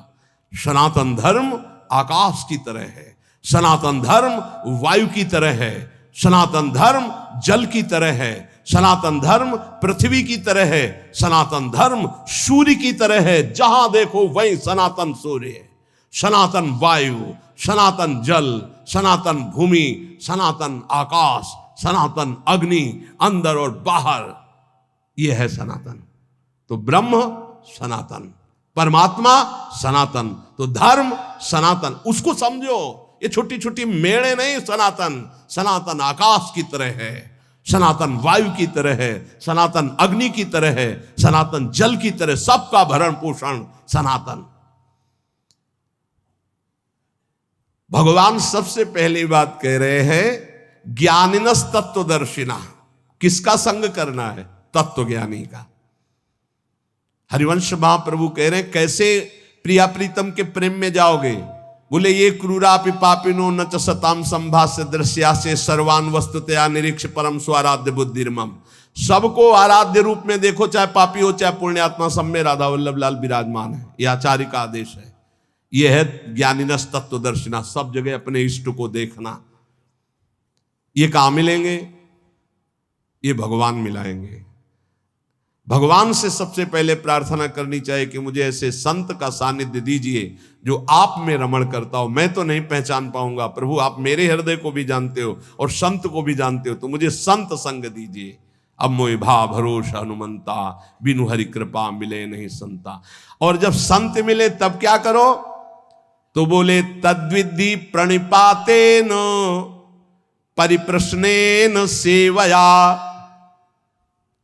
अर्जुन पहले उन महापुरुषों के पास जाए तो जाकर उनको साष्टांग दंडवत करे। संपूर्ण आत्मसमर्पण का भाव साष्टांग दंडवत में माना जाता है। ऐसा भगवान क्यों कह रहे? क्योंकि बिना श्रद्धा के आपको ज्ञान प्राप्त नहीं हो सकता। श्रद्धावान लभते ज्ञानम। अगर श्रद्धा कमजोर है तो ज्ञान नहीं प्राप्त हो सकता। अगर वास्तविक किसी संत का लाभ लेना है तो श्री भगवान ने आदेश किया, पहले अहंकार छोड़ो, पहले कोरे कागज की तरह उनके पास जाओ। यहां इतनी लिखा पढ़ी करके आते कि डस्टर चलाने को मना ही नहीं होता। इतनी लिखा पढ़ी पहले से ही रखी हुई है, बिल्कुल बेकार। आप सच्ची मानिएगा 70 वर्ष जीवन के हो गए, अभी तक ये नहीं निर्णय कर पाए कि मुझे चलना किधर है। अहो भाग्य है आप लोगों का। जिनको ये चित्त का समाधान हो गया कि मेरा मार्ग क्या है। नहीं, 70 वर्ष हो गए और अभी ये नहीं पता कि चौराहे पे खड़े कि जाऊं किधर, ज्ञान मार्ग में जाऊं कि ध्यान मार्ग में जाऊं कि योग मार्ग में जाऊं, भजन मार्ग में जाऊं कि, अभी तक ये निर्णय नहीं। भगवान कह रहे किसी ज्ञानी महापुरुष का आश्रय लेना है तो श्रोत्री और ब्रह्मनिष्ठ दो बातें कही है। श्रोत्री कहते हैं जिन्होंने खूब गुरुजनों के चरणों में बैठकर शास्त्रों का श्रवण किया है, और ब्रह्मनिष्ठ जो उसी तत्व में स्थित हो चुके हैं। ऐसे महापुरुषों से निवारण होता है संसार का, जिनका एक ही उद्देश्य केवल श्री भगवान और भगवान में स्थित है। भगवान आदेश करते प्रणिपातेन, उन महापुरुषों के पास जाए, हाथ जोड़कर साष्टांग दंडवत करे, नीचवत सेवेत सदगुरुम, अपने को सबसे नीचवत मान करके सदगुरु का सेवन करे। कभी भी शरीर से गुरु का निरादर न करे, तिरस्कार न हो, इसलिए गुरु के सामने नम्र सरल और जिज्ञासा के भाव से उनकी आज्ञा पूर्वक सेवा करे। अपने आप को गुरु के चरणों में सबसे छोटा अधीन सेवक समझे। शरीर और वस्तुएं दोनों गुरु के आज्ञा के अनुसार हैं। साष्टांग दंडवत प्रणाम का मतलब है मेरा शरीर गुरु की आज्ञा पे चलेगा, अहम गुरु के चरणों में अर्पित है। सेवया, भगवान कह रहे परिप्रश्नेन के लिए सेवया, शरीर और वस्तुओं से गुरु की सेवा गौण, मुख्य है गुरु की आज्ञा का पालन करना। जिससे गुरु प्रसन्न हो बस वही कार्य करना।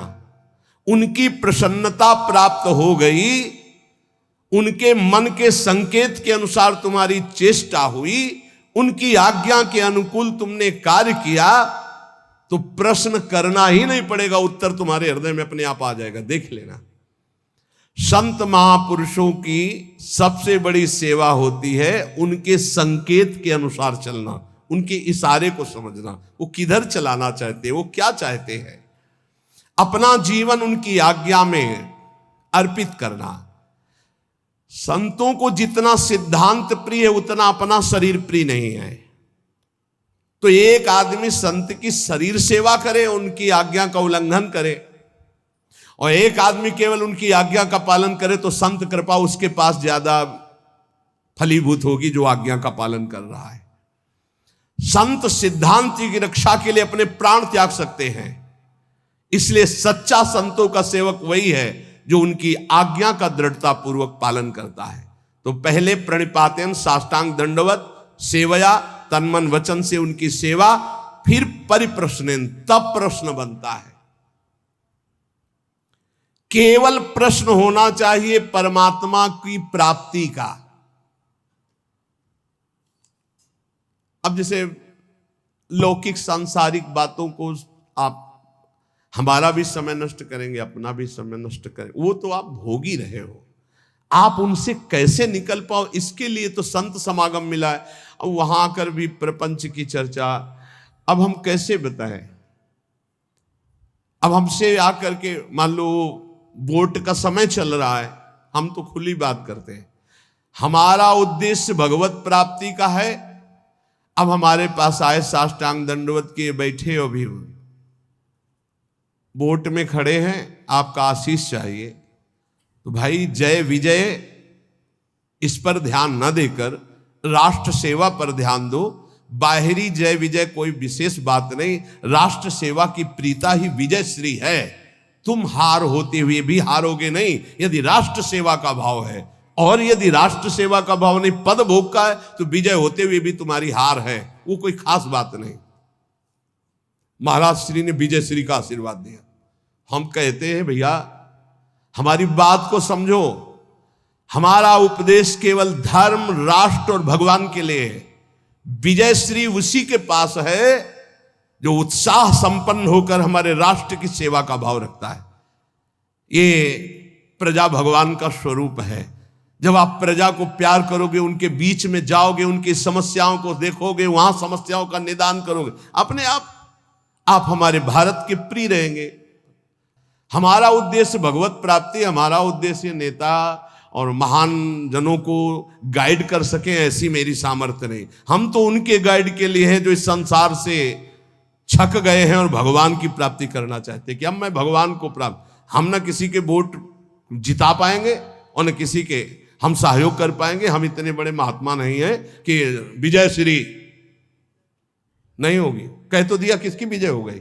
कुछ नहीं हो।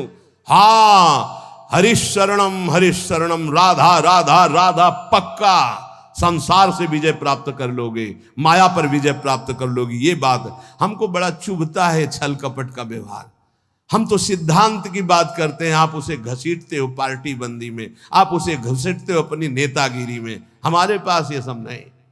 कम से कम संतों को तो बख्श दो, भगवान के मार्ग में चलने लायक उनको तो रखो। हमारे लिए संपूर्ण भारत प्राण प्रिय आत्मस्वरूप है। हमारे लिए न कोई श्रेष्ठ है, न कोई लघु है, न कोई प्रिय है, न अप्रिय है, सब हमारी आत्मा है। जितनी भी पार्टियां, जितने भी भारत देशवासी, सब हमारी आत्मा है। हमारे लिए कोई एक नहीं है।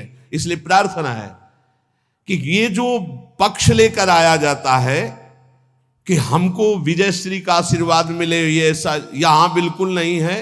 कदापि मत आइए। यहां आइए तो अपना परिचय मत दीजिए कि हम नेताजी हैं। आप आइए, भगवत चर्चा सुनिए और आंख मूंद कर प्रणाम कीजिए श्री जी को और चले जाइए। यहां परिप्रश्नेन, किस बात का प्रश्न? भगवत प्राप्ति का प्रश्न। इसके अलावा हमारी प्रार्थना है, आप अपना समय बर्बाद मत कीजिए, मेरा बर्बाद मत कीजिए। खिलवाड़ मत समझो साधु महात्माओं को कि आप उनकी बात को घसीट करके अपने पक्ष में अगर लिखने की कोशिश करोगे तो पक्ष ही नहीं रह जाएगा। बहुत सावधानी से। ये पार्टी बंदी नहीं है, ये साधु महात्माओं का खेल है। इनमें बहुत राजा जोगी अगिंजल, इनके उल्टी रीत। परशुराम, इनसे बच के रहिए, इनसे करिए थोड़ी प्रीति, संभल करके। राजयोग, हठ योग, ये बड़े बड़े। तो आप सत्संग के लिए आए, सिर्फ एकांतिक भगवत प्राप्ति के प्रश्न के ही करता आवे। वो कोई भी हो सकता है, उसके लिए हमारे पास कोई योग्यता की बात नहीं। कोई भी हो, चाहे आप अभिनेता हो, चाहे आप नेता हो, चाहे ग्रामीण हो, चाहे आप कोई पदाधिकारी हो, हृदय से आपका स्वागत है। लेकिन आप अपना परिचय बता करके, आप अपनी वोट बैंक पुष्टता के लिए, आशीर्वाद के लिए, हमारे में योग्यता नहीं। हम माइक से कह रहे हैं, माइक से कह रहे हैं, मेरे में योग्यता नहीं कि मेरे हाथ धर देने पर कोई पदाधिकारी बन जाओगे। नहीं, हम हाथ धरेंगे तो बाबा जी बन जाओगे पदाधिकारी। राधा वल्लभ लाल की।